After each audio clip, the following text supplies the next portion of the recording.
Good morning Philippines, mga kabarangay, mga kababayan, mga kapatid. Ngayon po ay araw ng Miyerkules, February 5, 2025. Napanood po natin ang unang hearing ng TRICOM. Ito po ay tungkol sa mga di umano papatawag sa mga vloggers upang hingan ng kanilang mga opinion para magkaroon daw ng batas na maglalagay ng guidelines upang madisiplina ang mga vloggers sapagkat ayon kay Congressman Ace Barbers, maraming mga vloggers na naglalabas ng mga fake news na ang tanging layunin ay siraan lalong-lalo na ang mga politiko. Ayon sa kanya, siya man ay naging biktima ng mga nabanggit na fake news. At doon po natin narinig mismo sa kanyang bibig na siya ay naging biktima sapagkat may isang sasakyan na galing sa Leyte, dumaan sa Surigao at nahuli na may mga illegal na droga at ang nabanggit na sasakyan ng mga oras na yon ay minamaneho mismo ng kanyang kapatid. Ngunit ayon kay Ace Barbers, wala namang naniniwala sa ganong fake news. Pero yun po ang nagbunsod sa kanila na patawag ng Kongreso itong mga vloggers na ito upang magkaroon di umano ng batas na requiring a discipline among these social media bloggers. Well, of course, mga kabarangay, mga kababayan, mga kapatid, hindi po aaminin ng mga congressmen na ito na ang tanging layunin po nila sa pagpapatawag ng mga ganitong hearing ay busalang ang mga social media bloggers, particular ang mga kritiko laban sa administrasyong Marcos. Ang issue po dito, mga kabarangay, mga kababayan, mga kapatid, ay kung itong ginagawa po ng TRICOM ay ayon sa ating saligang batas o hindi. Under Section 3, or rather Article 3, Section 4 of the 1987 Constitution, it is there provided that no law shall be passed abridging the freedom of the press and speech. Ano po ibig sabihin? Walang batas na dapat ipasa na magbibigay ng limitasyon sa kalayaan ng mga mamamayan na magpahayag. Ito man ay sa pamamagitan ng panulat o sa pagsasalita, regardless of whatever platforms they are using. So maliwanag po ang sinasabi ng saligang batas.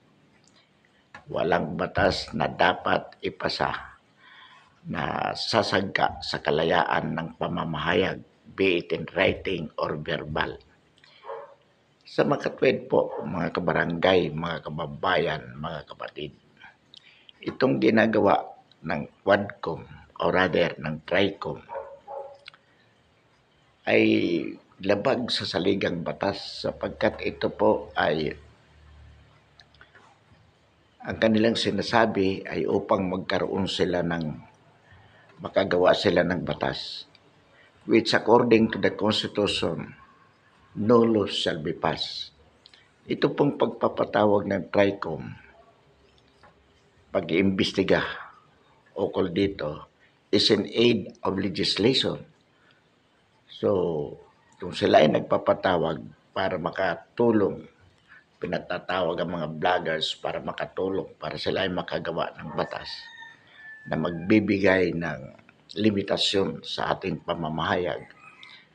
Literally speaking, it violates directly the Constitution that no law shall be passed. So kahit yung pagpapatawag sa mga vloggers in aid of legislation by itself is already unconstitutional. But anyway, itong mayroon na po tayo mga vloggers na nagpunta na sa Supreme Court questioning the unconstitutionality of the act of Congress para ipatawag nga ng ang mga vloggers sa pamamagitan ng TRICOM. Mga kabarangay, mga kababayan, mga kapatid, hindi po dapat ito pahintulutan. Dapat po tutulan ito sapagkat ang sinasabi nga ni Congressman Barbers katulad ng mga mainstream media, kailangan ang mga social media vloggers humingi po ng prangkisa sa Kongreso. Ang ibig sabihin, bawal sa sinuman nang magpahayag ng kanyang opinion sa pamamagitan ng social media kung wala kang prangkisa na ibibigay sa iyo ng Kongreso. How can these small vloggers go to Congress and ask for a franchise? So ang ibig po sabihin yan, kung wala kang prangkisa na ibibigay o na manggagaling sa Kongreso, bawal na sa iyo ang mag-broadcast sa pamamagitan ng social media. So yung mga katulad na ginagawa po natin, bawal na ito kung walang prangkisa na magagaling sa Kongreso. So maliwanag po na itong intention ng TRICOM ay busalan ang mga social media vloggers. Yan po ay pagsagka o paglimita sa kalayaan ng pamamahayag ng sambayan ng Pilipino.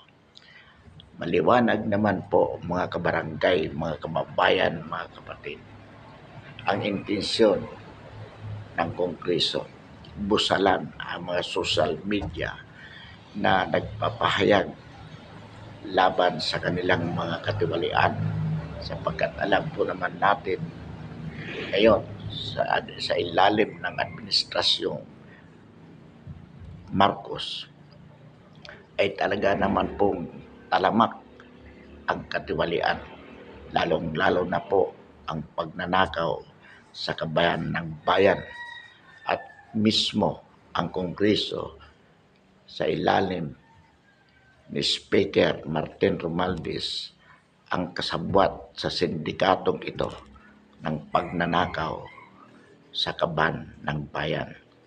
Kaya nga po marami pong mga vloggers ang nagsasabi na ang 2025 national budget is the most corrupt national budget ever in the history of the Philippines. Kung wala po mga vloggers na